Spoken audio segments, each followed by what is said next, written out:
Hello, and welcome to another episode of the Young Conductors Podcast. We are your hosts, Sean and Cole, two conductors on a mission to encourage, educate, and inspire young conductor teachers. Today, we are welcoming Dr. Scott Tobias from West Virginia University, and he happens to be one of my conducting teachers, and actually, he was my very first conducting teacher in my undergrad. We'll be discussing rehearsal triage for the ensembles. Don't worry, we'll dive into exactly what that means in a little bit. But before we do that, let's welcome Dr. Tobias. Yay, welcome. Hey, thank Hello, you. Dr. Tobias. Good to see both of you. Yes, of course. Dr. Tobias, would you mind giving us a little background about yourself and how you got to where you are today? Sure, we'll just do the brief version. Did a bachelor's degree in music education from Furman University in South Carolina. Did a master's degree in music ed from University of Georgia. Taught public school, high school band in Georgia and South Carolina for a number of years. Went back to grad school at Georgia, did my DMA in conducting at UGA. Found my way to Appalachian State University in North Carolina. Was associate director of bands there for 10 years.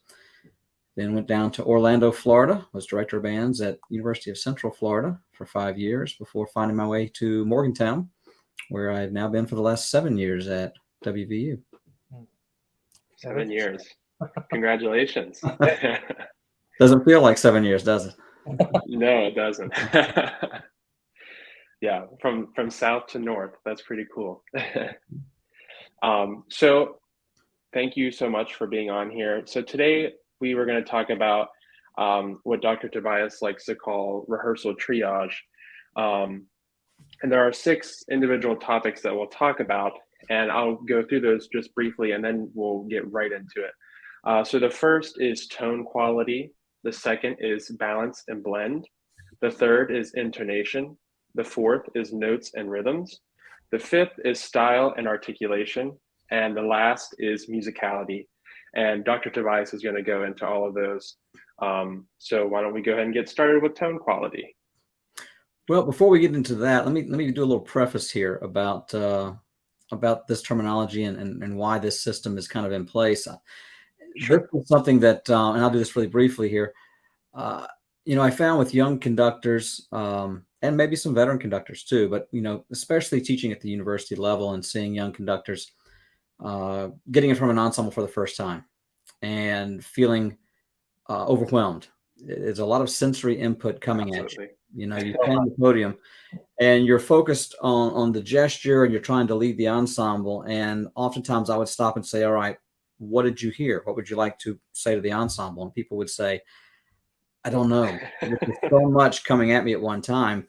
And so this idea of kind of a triage was just to provide a system or a starting point to kind of help filter all that input coming into your mind, because there's a lot of information coming at one time. And so that's kind of why this is there. And the idea is to try to, and I use the word triage, it's on the handout that I sent both of you, but the idea of not to get too grotesque here, but of an EMT coming onto an accident scene, it's the same kind of an idea. They've got a lot of injuries potentially, and they have to quickly assess all of the different things that are there in front of them. What is the most need? What's the highest priority? What do I address first? Do I fix the cut on the hand, or do I go to the person who's not breathing? You have to make those snap decisions. So this is why we have kind of this triage, and where this whole thing came from was to give the conductor, the young conductor, or maybe even a veteran conductor, a system to help process all of that information coming at you at one time. So the 6 that you mentioned, Sean, in putting them in kind of an order, it's not necessarily an order of importance. It's an order of dependability, maybe. That's probably not the right word, meaning that in order for musicality to exist, and it was the number 6 you put on the list, it doesn't mean that it's the 6th important, meaning the least important. It means that it cannot exist without the 5 in front of it. If there's not good tone quality, if there's not good intonation, the musicality is compromised. Right. So we'll get into all that. But I thought before we get into these areas, I just wanted to give kind of a preface to say, where this came from and why it exists and what the tool was for. The idea being sometimes that when you're on a podium, if you can't hear everything at once, focus on one aspect. Let's go through 16 measures and conduct it. And maybe your ear's going to focus just on the tone quality. And then we'll come back. And then the next time around, we'll focus just on the intonation. And that may give you a starting point. Eventually, when you do this for a long time, you'll be able to hear all of it at one time. And you'll be able to assess it at one time. But anyway, that's my quick preface there. But yeah, sure. It's definitely a fast-paced process. So I think it's really good to have these set things that you should be looking out for if you're not really aware. So it's really good. Right. So that's why I put tone quality first on there, just because that is the essence of what we do. I think if you were to ask anyone, if you were to play recordings of a variety of instrumentalists or vocalists from beginner to professional, and you were to say, tell me, is this a beginner? Is this an intermediate person? Is this a professional person? Whether people realize it or not, they're going to be making a judgment call probably based on the tone quality they hear. Because if you say, here's a beginning violin player or a beginning oboist, and then here's a professional oboist, the thing that's probably the most stark contrast, especially to a layperson's ears, will be the tone quality. So I always put that first. It's the primary thing we have to focus on. And so trying to make sure from the podium that even though we want to be artists and we want to shape a phrase and we want to make all this glorious music, if the tone quality doesn't sound good, if the oboe still sounds, very rough in their tone quality, no one's going to care that you shape that phrase. They can't get past the sound quality. So that's where tone quality comes first on the list. I don't know how in depth you might want to look at as far as different techniques. I know our audience here are choral and string and wind band. We could talk an hour on each instrument or each voice type. Right. We probably won't go into all that. I like if you want to talk about maybe the warm air setup and the cold air, I really like that. Sure. Yeah. Those processes as well. Yeah. With wind instruments, you could almost make a case with our choral friends, maybe a little bit, and maybe with our string friends some. But just my background as a wind band person, what you're referring to as far as air, a lot of times we talk to ensembles about wanting a warmer sound. And usually what that means is a darker sound a lot of times, which usually has more to do with which voices and more balance. But as far as tone quality, people, you hear them sometimes say, use warm air, use warm air and let's get a warmer sound. That doesn't work. Not in the way people think it does. And here's a simple thing, and we can do this on a computer screen. People watching this can do this. But the example that I've used, and I know, Sean, you've seen me do this with you, is that we have this unique ability with our human bodies to change the temperature of the air that comes out of it. And so if you were to say your hands are cold and you want to warm them up, we do this kind of thing, especially here in West Virginia during the winter. But if you burn your finger, and you're blowing on it, you can cool that finger off. So what we're talking about is changing the temperature of the air coming out. Here's the issue when you tell a wind player, like a tuba player or a trumpet player, use warm air. If you put your hand in front of your face and you put it just an inch or so and you blow warm air, you can feel it. You feel it just fine. But if you put your hand out here at arm's length and you blow warm air, you won't feel the air on your hand because the warm air does not move very fast. It does not move very far. That's why it's warm. It's slower coming out of your body and you've opened it up. Whereas cold air, because the way you make it colder is you make a smaller aperture and you make it really pressurized and really fast. If you put your hand here, you can feel the cold air. If you put it out here, you can still feel the cold air. Yeah. So if you've got a tuba in front of you, say, and you've got all this piping that the air has to go through and fill up, and you try to blow warm air and go, it's not going to get past the mouthpiece. So what we're trying to say is it's not warm air or cold air. What we're doing is we're trying to convey the idea that we want what I call a warm air setup. In order to get warm air, you open your throat. If you try it and you go, you're opening your throat, you're opening the oral cavity. That is what you want. So you want a warm air setup. But once you have that set up, then you want to close the aperture of your embouchure and you want to blow very fast, pressurized cold air And that's what Mhm. fills the instrument up, generates the vibrations, and gets the sound quality. So if you want a warmer sound, please don't tell the ensemble use warmer air. That's not really right. Older players probably know what you're talking about, but young middle school students are very literal. And if you say Oh, use no warm idea. air, they're going to be going, and there's no sound. Right, So right. Yeah. warm air setup, open up as if it were warm air, and keep it nice and open, but then cold air being blown through a warm air setup. And that's going to get you probably closer to the tone quality you're looking for. So, Yeah, absolutely. from a choral standpoint, Cole, do you want to maybe your thoughts on that from a vocal standpoint? No, I think that definitely makes sense, because we talk a lot about dropping the larynx and raising the soft palate. And once you get in that formation, Mm-hmm. like, then everything is set. And so I think that is exactly what you're explaining there. Yeah. For us, we talk a lot about raising the soft palate, drop the larynx, and once that is set into place, you can do all the things that you need to do. So Yeah.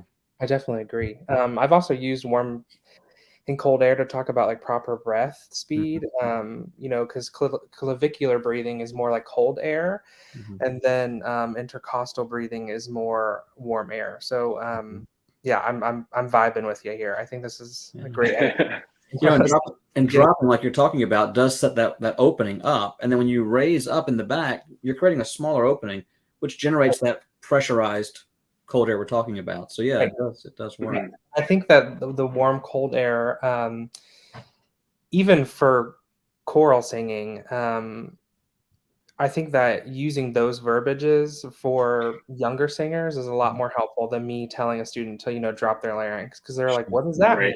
Right. So if I use the term, feel like if you're about to fog up a window, for example, all the kids have done that, before. And so Right. I think that's a really smart idea. So thanks for sharing. I think it makes sense. Yeah. So that's tone quality. That's kind of the first level. So I always tell students, if you don't know anything else, if you're on the podium and you're getting hit by a lot of sound, if nothing else, just stop for a minute and just ask yourself, are the tone qualities that I'm hearing characteristic for these performers at this level of development? Because obviously a seventh grader is not going to sound like a member of the Chicago Symphony. Right. So, but there is a certain standard or expectation. And so at least listen to that, if nothing else. And then go on to the next thing. So the next one on the list was balance and blend. And that to me is nothing more than saying we're going from individual sound to ensemble sound. Tone quality, I think of as an individual aspect. It's what that individual sounds like. But the balance and the blend has to do with the ensemble sound. How are we taking the different parts and looking at it from two standpoints? People always confuse balance and blend sometimes. I say people always do this. I'm talking about young conductors who've never done this before. I suppose there's some older people who might also sometimes get confused, but I use the terminology balance and blend. Balance, in my mind, at a very simple level, has to do with relative volume, and blend has to do with tone quality and matching tones, and trying to put it as simple as that. So if you're hearing one part more than the other, then you're dealing with an issue of possibly balance if it's volume related, or blend if it's tone related. So you have to think about those two aspects there when dealing with an ensemble. Because sometimes when you hear the trumpet sticking out, it may be balanced. They may be playing too loud, but it may not be. It may be a blend issue where their volume is appropriate, but the tone quality is too nasal or closed and it's sticking out. So this one's a little trickier, but you have to think about those two, and make sure that when you speak of it, if you say, we've got a problem with balance, let's try to open and adjust our tone, well, then you're not discussing balance necessarily. So if there's a problem with balance, what you want to say is, you play a little fuller, you play a little bit less, you sing a little more, you sing a little less. If it's a blend issue, then you can start going into horns. Our sound is a little bit tighter and more closed. Can we get our teeth apart and open to sound a little bit more like what the trombones are doing? That's the terminology you want to use there. So I put it second, though, because again, with this hierarchy, you can't fix the ensemble sound and the balance and blend if you don't have good individual sounds. So that's why it comes second on there. It's like building a straw house out of brick. It doesn't work. So that's where balance and blend for me come in. Well, nice. I do want to add, like, I'm just thinking through this, like, for young people out there that are listening to this, no one fix is going to be amazing for every single ensemble. I think it takes time and practice and a lot of things that don't work before you figure out, or how do I want to phrase this? It takes a lot of time before you have enough things to fill your toolbox. A lot of trial and error. Right. You're right. Yeah. I mean, I think all three of us can say that. I mean, Sean and I are still pretty young conductors ourselves, but not one thing has worked for all of us. And so it's going to take time. And so I think Dr. Tobias is giving us a lot of interesting things that I am taking away, and I might go back to my choral ensemble and try some things. So I really like this discussion thus far. One more thing I'll add to that, Cole, I think you're absolutely right. And not only is that not one thing's going to work for every group, but you have to think about sometimes where you are. I mean, having worked in multiple states and done honor bands, in multiple parts of the country, one thing that may work perfectly fine with, say, a middle school group or a high school group in this area may not work in the next area. Right. So yeah, you have to keep your mind open, and that's where I like to. And I'm going to jump topics here for a second, but that's where I think I always talk about teaching concepts and not concerts. In our world. Now, if you're a professional conductor and you're watching this and you have your professional group, then maybe your world is the concerts, and that's where you are. That makes sense. But if you're an educator, if you're teaching, it's teaching concepts. And so that, Cole, we can do what you're talking about. If we're talking about this kind of rehearsal thoughts, and we teach broad concepts, then you're able to look at your performers and then figure out what the details are that work within that concept for the performers that you're working with at that time. So Right. Yeah. And it takes time. We never learn from our successes. We learn from our failures. And so be prepared to make a lot of mistakes. It's how you learn.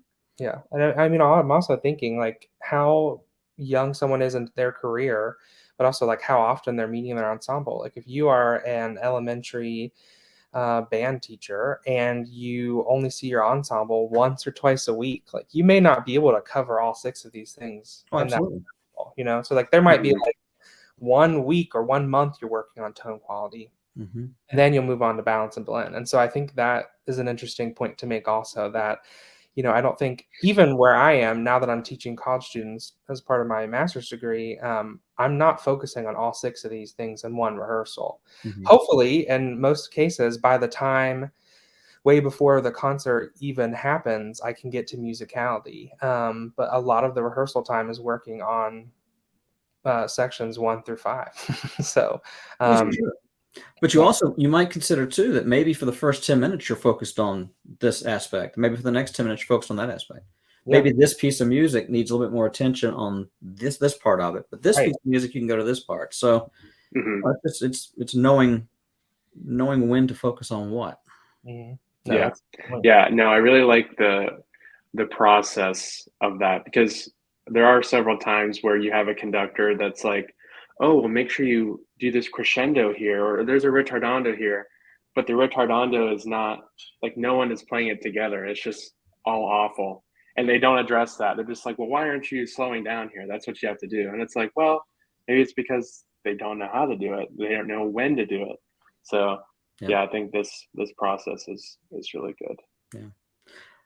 Moving ahead, just in the interest of time here, after the balance and blend, intonation is next on the list for me.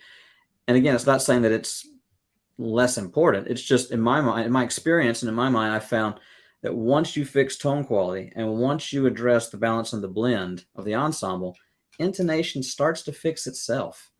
Because then the ensemble can start to hear the fundamental, they can start to hear the overtones, because we've gotten everything properly adjusted to work together. And so you will find, when I work with the ensemble I work with nowadays, which is a college-based ensemble, but in our warm-ups, we do a lot of chorales, and you won't hear me talk a lot about intonation, but you hear me talk a lot about tone and balance and blend. And once we address that, it's amazing how the intonation just sort of locks in. And people have that ability. Sometimes when people are playing out of tune, it could be they don't know how to play in tune. But for a lot of people, it could be. But for a lot of people, they have a hard time understanding where the reference pitch is. And so because your balance is off or your blend is off and tone quality, they can't do it. So for me, I think fixing balance, blend, and tone quality then allows intonation to start to fix itself, or allows you from the podium to help make the adjustments. So that's why it's third on my list. Not that it's third most important, but it's dependent upon the first two. No, that's really smart. Yeah. So yeah, I like to think of it kind of, the word came to mind, scaffolding. Like, this is what this reminds me of. Like, each thing is built upon the previous one. Right. Exactly. And and I use the analogy just very quickly here about I've used the analogy of driving sometimes. When you first learn to drive, I think for a lot of us, you get in the car, you sit down, you adjust the seat, you adjust the steering wheel, you check the mirror, you fasten your seatbelt, you make all these steps, you go through about 15 steps, then you crank the car up. Right. Nowadays, we've been driving for a while. It's not that we don't do those things, but it's automatic. We just hop in and it just happens. It's still processing in the back of our mind. I think with this kind of this hierarchy or the scaffolding, we're talking about looking at this, looking at this, looking at this. But I think the longer you do this and the more experienced you are on the podium, you do sort of hit all six at one time. You choose which one to focus on as whatever the greatest need is, but you are looking at everything. The EMT coming on a crash scene is going to check your breathing, but they're not going to ignore the fact that you've got a cut on your leg.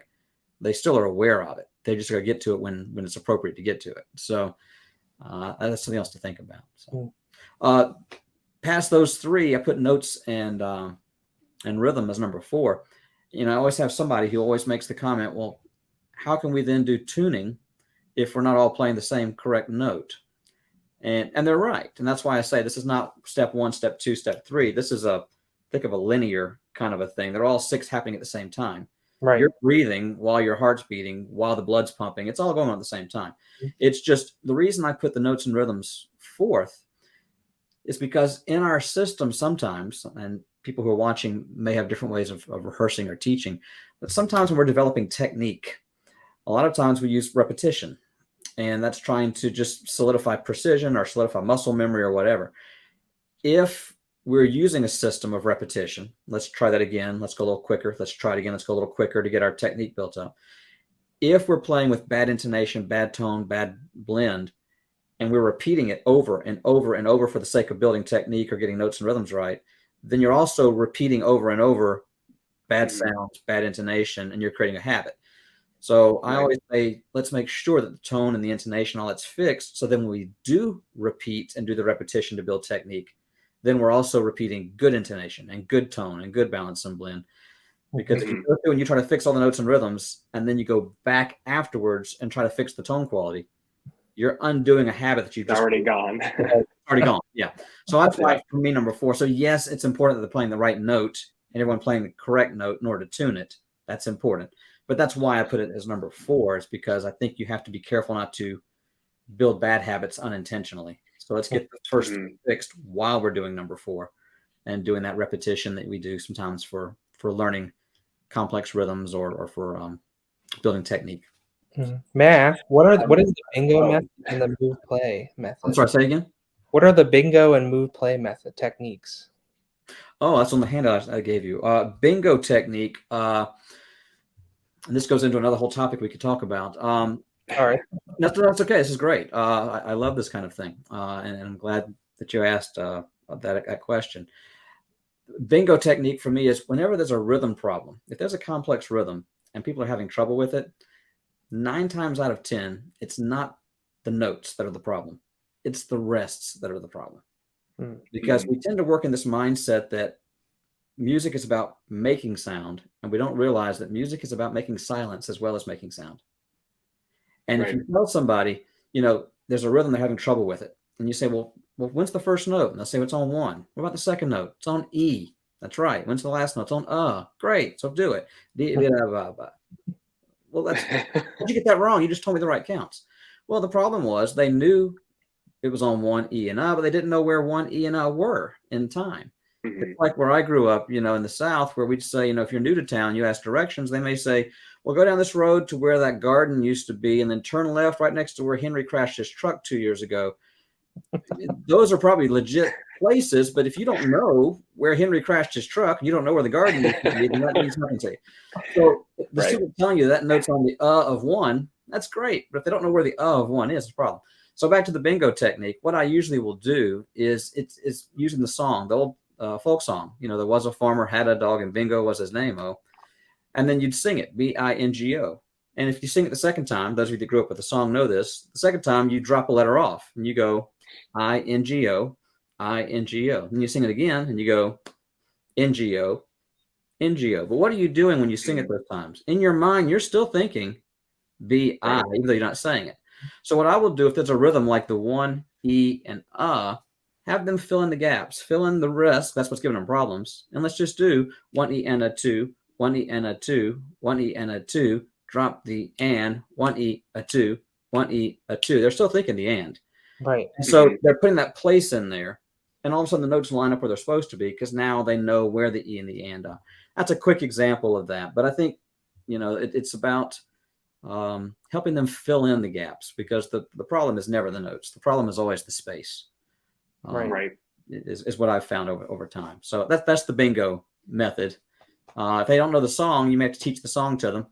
But I think a lot of people, I don't know if bingo is taught anymore. I was going to say, maybe kids don't really know it anymore. I don't think I've ever done bingo like that, so that was great. Even if you don't know the song, the technique is still valid. Right. Right. Yeah. Exactly. So, and what was the other question you had? There was something else. What about the move play technique for finger? Move play. Yeah. That's a different concept there. That's working with making sure that it's timing. Move play for me is you want to make sure that the fingers are moving at the same time as your tongue for articulated passages, and you got to time it around. Sometimes the fingers are a little bit slower. What I will do is I'll have them play a note, and I'll just use my fingers for an example here. I got a pen here. They'll play a note, and they'll play ta, and then after they play the note short, I have them move their fingers as quick as possible. So it'll be like ta, move, ta, move, ta, move, ta, move. And then you go fast. Oh, yes, I remember you talking about move, ta, move, ta, move, ta, move. And then you get to a point where you're not thinking about the subdivision with move, and it's just ta, ta, ta, ta, ta. And their fingers are moving slightly ahead of when they're supposed to articulate the next note. And it times the finger and the tongue a little bit better. So that's the I think that technique goes across like almost every instrument, I feel like, because I remember in my organ lessons, Dr. Haller, we did that with like big chords. If it was very fast, we would play the chord and then very quickly get to the next chord, then play it. Very quickly get to the next chord, play it. So I think that goes across a lot of instruments. Even thinking about a xylophone, you tap the note, but you got to move to the next key and then hit, and you move to the next key really quickly. From a vocal standpoint, I would think of that as sing the note and then setting for the next note, and then sing, and then set for the next note. The concept works, I think, for everyone. Even using solfege, I think going to the next, That's what those two techniques are. I think that's on that handout that I gave you. Thanks for answering those questions. Sure, yeah. The last two, and then we'll see what other questions we have here. But after the notes and rhythms, then I added in what makes the music. I mean, the style and the articulation will be the next thing. So that's not just the what to play and the when to play; it's the how to play. And then the last one was musicality, and again, musicality being at the end, not because it's the least important, but because it's dependent upon everything else. All of those. Right. I've heard sometimes in settings before, a young director, young teacher, first year teacher out there, and they're working with their ensemble, and the trumpets are louder than the tuba is, and the saxophone's sticking out, and it's out of tune, and they'll stop the ensemble and they'll say, "Can we do a little bit more of a shape to that phrase?" And I'm thinking to myself, yeah, but no one's really going to care because they can't get past the fact that all they hear is that one saxophone part and the trumpet part, and that it's out of tune. And so that's the order, and that's the reason for that triage. Again, from a triage standpoint, let's get them breathing and the heart pumping first, then we can set the broken bone, then we can we kind of go through our priority. We're going to fix it all, but setting that broken foot, it's not going to do a whole lot of good if you didn't get them breathing. It's not going to matter. So shaping that phrase, it's not going to matter a whole lot if they're out of tune with the bad tone quality and all of that's wrong. So that's where I put the musicality at the bottom. And I distinguish the musicality as a separate item from style and articulation, because it's possible to play the right style and articulation and still not be musical. Because musicality does not depend simply on technical perfection. Mm-hmm. It goes beyond that. And that the phrase that I think both of you may have heard me say sometimes before is people don't come to a concert to hear the music. They come to a concert to feel the music. Yeah. And so it's possible to play a concert and to play all the notes, all the rhythms, all the styles, all the articulations, all the dynamics, absolutely perfect what's on the page, and still come away feeling flat. There's nothing there. Yeah.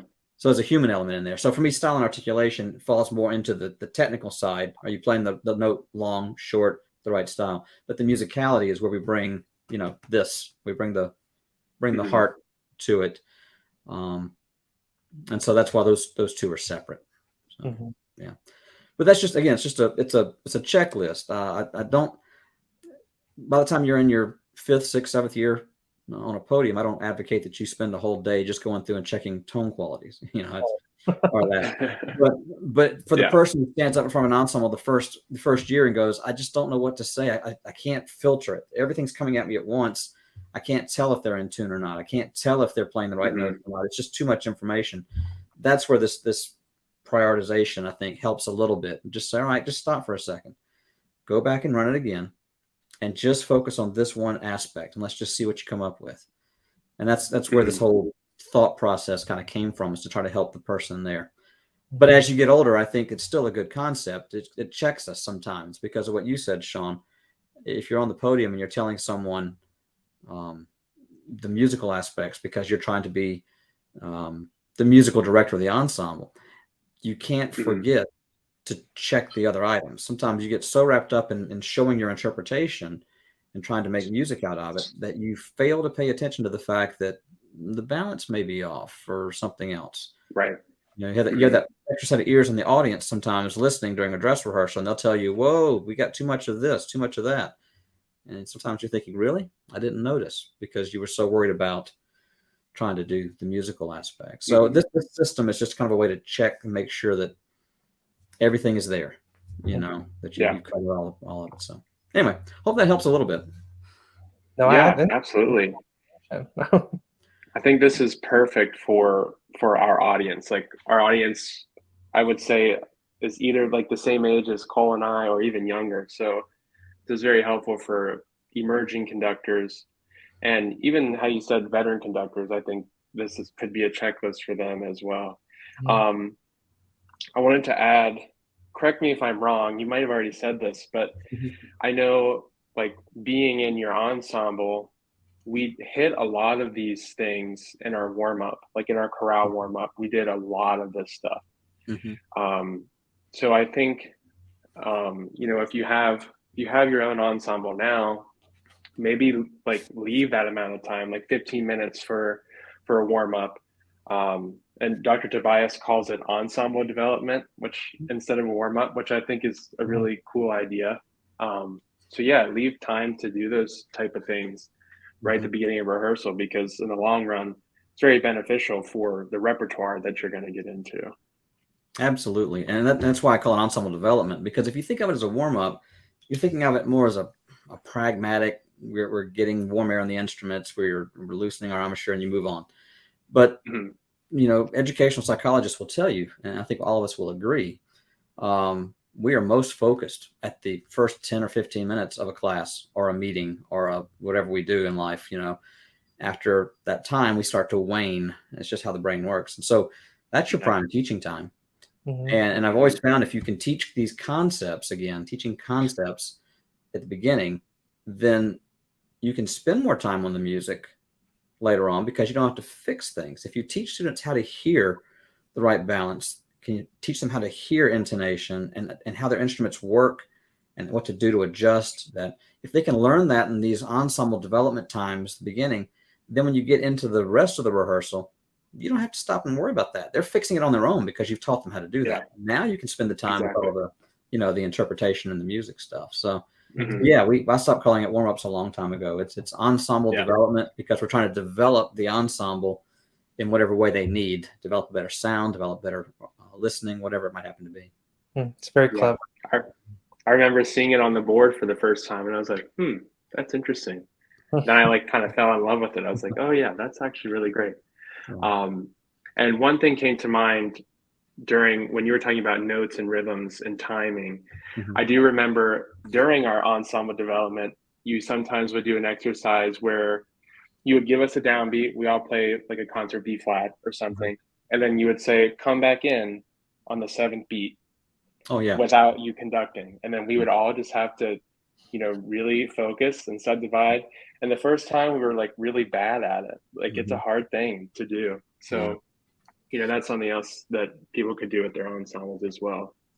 Yeah, I mean, within each of these, and that's why I think I mentioned to you, Cole, this handout that I shared with the two of you in preparation of talking today. Each topic, there's a whole series of exercises we could talk about and suggest as to how to address each one of these. Right now, in the time we have, we're just kind of giving you the 6 bullet points. Each bullet point could be a whole hour. But the exercise, we're talking about, Sean, it comes from Ed Lisk. If anyone wants to look that up, his name is Ed Lisk, Lisk. He has a book called Alternative Rehearsal Techniques. And the exercise you're talking about is one where you, in a very easy way of doing it, let's play a note or a chord. Let's do it for 4 beats, and I'll conduct it first of all. So let's just play a B flat chord for 4 beats, and then we're going to release, and we're going to rest or have silence for 5 beats. And then we're going to come back in again and play it for 4 beats, and then we'll release. It's important that the silence be an odd number, because humans, we tend to feel the evens, and so we can cheat a little bit by feeling things. And so you start off by conducting it, and I'll conduct, and then we'll release, and we'll do silence for 5 beats, and then we'll come back in for 4. Then you move to it where I'll give you 4 for nothing. I'll give you 1, 2, 3, 4, and then have you do it, and I won't conduct. And you can't tap your foot. You can't make a sound. It's all in silence. It's just internalizing the pulse to see if they come back in at the right time. And then eventually you move from giving them 4 to just giving them prep. Can they find the tempo off of a prep and then do that? And it's building internal pulse and ensemble precision. So exercises like that, and there's 1,000 we could do for each one of these bullet points. Yeah, absolutely. Yeah. So. Yeah. Well, I think this was a really great base for people to always come back to, like a good checklist to make sure they're always hitting these things, especially young conductors who are not really sure what to do or just overwhelmed, because it is very overwhelming the first couple of times that you get on the podium. And we all know what we end up finding out. They get on the podium and you see somebody will conduct and they'll stop and they'll go, okay, let's do it again. And they'll play again, and then they'll stop and they'll go, all right, let's do that one more time. And they'll go again, because it's just because you're trying to process. And so I think this helps avoid that that trap that we all fall into. It's definitely a good foundation, I think. So thank you so much for sharing this. Absolutely. No, my pleasure. Yeah, this was great. Do you have any parting advice for young conductors that you'd like to say? Let me give you kind of a quick 5 bullet point. And again, this is just giving you general things. This probably leads to more questions. You'll probably hear this and go, well, then how do I do that? That's another day. We'll find another time to talk about it more. Right. But if you want to, your goal is to have an efficient and effective rehearsal, which leads to a musical performance. This is the quick thing you have to make sure you can do. Just 5 quick points. In order to have an effective and efficient rehearsal. Number 1, know the score. People sometimes don't want to put in the time it takes to really know the score. When I say know the score, I mean know it inside and out. So don't be afraid to put in the time. You say, well, I've spent hours and I'm only 2 pages in. Then you're doing it correctly. So know the score. Because if you don't know what it is you're trying to produce, then you're kind of just wasting time. So know the score. That's step 1. Number 2, know the instruments or the voice. In other words, how does a trumpet work? How does a flute work? How does the voice work? You've just got to know that information. If you don't know that, then you can't help the players, especially if you're the teacher. So know the score, know the sound production technique. It's one thing to say to the strings, let's get a fuller, richer sound. Okay, but how do they do that? If you don't know, then everyone's up the creek. So know the instruments, know the score.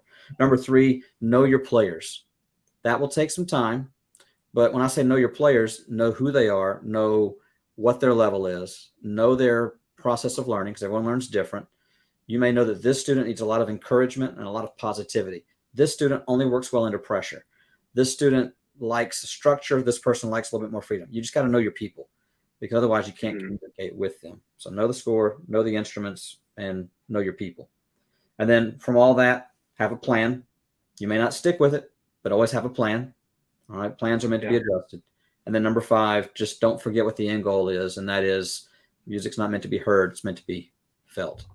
So get those 5 things: score, instrument, players, plan, heart. You'll be okay. Great. So thank you so much, Dr. Tobias. We really appreciate you coming on and sharing this. Oh, thank you all. Yeah, absolutely. So we'll move into our very last thing. What Cole and I like to do is share 2 conductors to watch that we like to watch. So my conductor, I probably will butcher his last name, but it's Klaus Michaela. He is 27 years old. Talk about young conductors, and he's conducted all over. Right now, he's the chief conductor of the Oslo Philharmonic. I'm pretty sure he's still the chief conductor. I might have to look that up, but I think he is. One of my favorite videos is him conducting Beethoven 9. So if you want to check out that video, it's really great. Mine is Dr. Daniel Barra at the University of Georgia, which is Dr. Tobias's alma mater. It's a coincidence. I worked with Dr. Barra back in 2019 in a master class, and I happened to be in the ensemble that he was conducting as well. And I picked him because he really looks like the music when he's conducting, which I think is a goal for all of us. But he not only looked like the music, but he also looked like the style. And so I challenge y'all to look up some videos of him. And he's also a really great person. So if you hear any videos of him chatting, he's really charismatic. So yeah, thanks again to Dr. Tobias for joining us today. Thank you. And thanks again, everyone, for watching. So we hope you have a fantastic rest of your day. And until next time, y'all. Bye. Thank you.